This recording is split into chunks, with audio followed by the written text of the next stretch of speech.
बताओ का ने साइकिल पोछल कि ना पोछल बाजार हूँ जाए के बा हमारा साला दू गो लड़का बाड़न सन आ दोनों लड़का नालायक बाड़न सन का जाने का करतन सन एगो सिंगारे पटार में परेशान बाटे आ एगो लफुआ गिरी करही में परेशान परेशान बाटे। अरे केने बस रे साइकिलिया पोछले रे छोटका।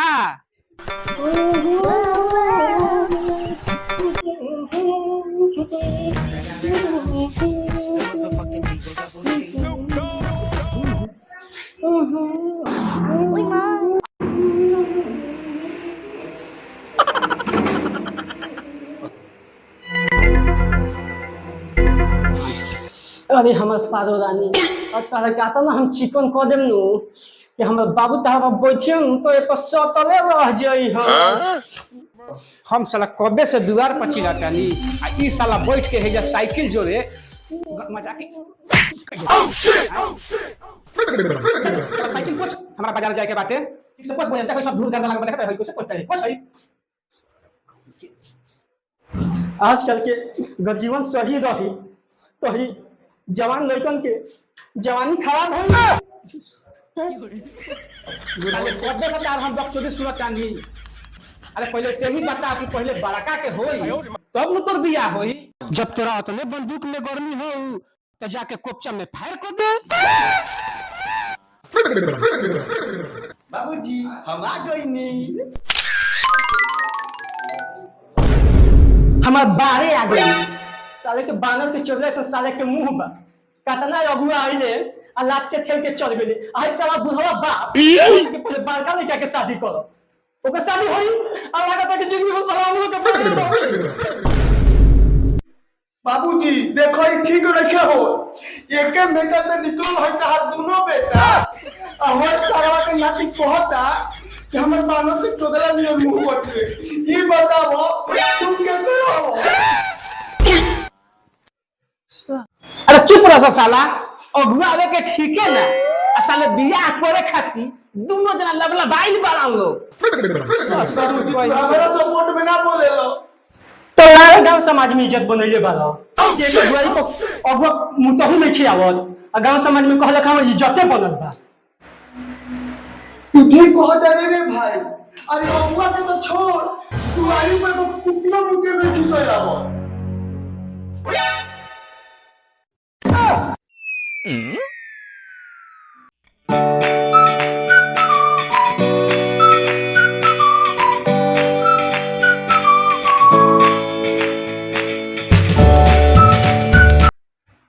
अरे भाइयों जन हम देखत रही उहे देहु का देखत रही। अरे तू लोग का देखत रह लोग कुछ ना बाबूजी कुछ ना कुछ देखत रह कहा साले जैसा तारा के रूप रंग बाटे नु ओ हिसाब से कुतियो खराब ना रहे लेकिन तोहरा लोग के लूर लक्षण देख के उहो कुतिया भाग गई। हमनी के खराब बानी जा रे तोरा के तो ना कहम हम तो स्मार्ट बानी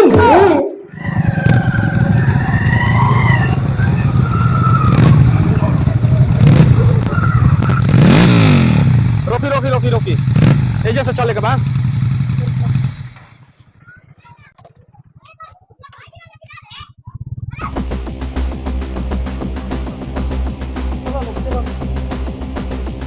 आराम से हम सब है देखी है मकान हो चली अंदर चली जा। हाँ हाँ केहू बा हो तुरी बहिनी के आके कौन भोर भोर आगे कमाई पीते चंदा मांगे का महाराज ई केकर दुआरी पर लेके चले नी कोनो के बोले के सहुरे नहीं छे। मामा बाबूजी तहार साल अगुआ लेके आइल बा दुआरी पर का अगुआ बाड़न रुक हम अभी आवत हनी। चल सब भीतर दुआ पर अगुआ बन सो तू जा तो झाट के बोझा बांध चल भीतर चल। अरे प्रणाम प्रणाम प्रणाम। अरे सब ठीक ठाक बानू। हाँ हाँ सब ठीक बा। ए बाबू अरे बड़ी गर्मी बा चौकिया तनी चलो सब बहरिया निकाल दसन ठीक बा बाबूजी लेके आओ चौके लेके हम लोग बहर हे जाई बैठल हे जे बड़ी गर्मी बाटे महाराज लो खींच लो अरे बैठी जा आई बैठी बैठा लो तब सब ठीक ठाक बानू एकदम ठीक बा। तब राउर बहिनी खूब मजा मारा तारी नु अरे हमार बहिनी तो मजा मारते भी आ बाकी राउरो बहिनिया कुछ कम नहीं खे। साला के बाप ऐसन होइस तो बेटा कैसन जन्मैले होई। तब रउआ सभे के आवे में कोनो दिक्कत ना नु भइल है ना कोनो दिक्कत ना भइल। अरे कहती तो रउआ सभे के हम गाड़ी भेजवा देती A few moments later. ये लारे दिलिंग छोड़ आगे बात बढ़ावे के चाहिए तो मार दिलिंग छोड़ दे वाला कि खाए के खुदिया होगे के पुलाव रखले बा। तब लड़की सुघर सागर बिया नु लड़की लाम लाकार बिया कि ना ए सारते नहीं अरे लड़की तो लाम लहकार बइले बिया। लइका उइका के तनी बोलवाई जा।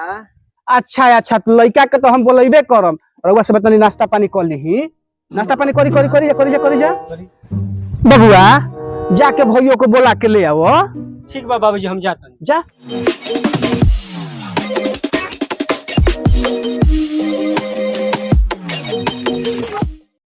चल साला अगुआ इस बात से बुझाता पाता कि मरबो तो गोर ना हो जाओ साला कर या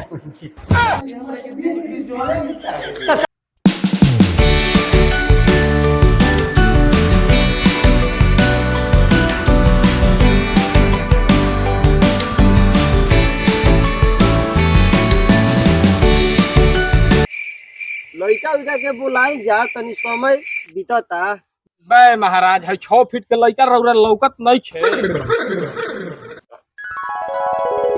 प्रणाम।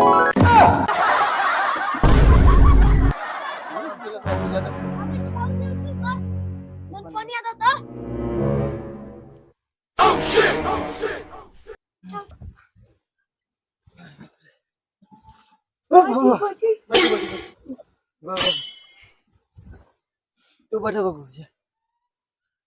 का नाम है बबुआ पेलू ये बाबू तू ऐसे काहे बोलत रहो तारा से नामे नु पूछाता अरे महाराज लड़कवे के नाम है पेलू लड़का पसंद बानू। हां लइका पसंद बा।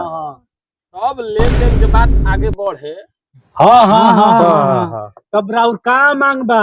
अरे रउआ से ज्यादा थोड़े मांगम एक भर का सोना के सिकड़ी 10 लाख रुपया आ एगो 4 चक्का गाड़ी बूटी बाबूजी चलिए यहाँ से हई लइका के मुंह पारा के गार लेखबा एक और बाबू के फरमाइश अलगे बा यार पहिए लिए हई 3 पहिया ला ना चलो साले तारा लोग के बाप के जैसन चाल बानू तारा लोग के बड़े मुआ दी। लड़ चंदा काटता रह चंदा के पैसा से हम क्या करबो। का जदी दे हाथ ना रुपया मांगा छे हई साला के मुंह त देख के बुझाता कि कोनो अपन दुआर ले ना दी आ तू अगु एगो तगु आवत नहीं खस अब मांगा त कद अगुआ भगे तो मुंह तक चलो बारे साला के मुंह अपन हमें की मुंह तो अरे सुनो तो बाबूजी के बाबूजी के मारन जा रे अरे तारा जिंदगी में बारे दो हबत तू हमरा के त बांध खबे करबो तोहनी के का लगत रे सरावा कि हम तोहनी को सही बिया को दे अरे तोहनी के चाम बेच के पैसा सुलम सरऊ पैसा हम तोरा लोग में सरऊ बात ना पैसा खर्चा कोइले बनी आ तू लोग का सोच लोग फ्री में तेरा लोग के बियाह कर दे हम ना हाथी के गाड़ लियो। अरे भाई सबसे बड़का दुश्मन तो ये हमनी के बाद 10 से कर अरे बाप अरे बाप चल चल दे ये साला चल बियाह करे ये तो बाकी रहा तू बोलनी के बियाह ससुर फ्री में को आधरा होता तो लवा होता साले को छोड़ देना तो मर जीते के बिना बाकी हो जाएगी। मुआइए दे हम चल मांग कहत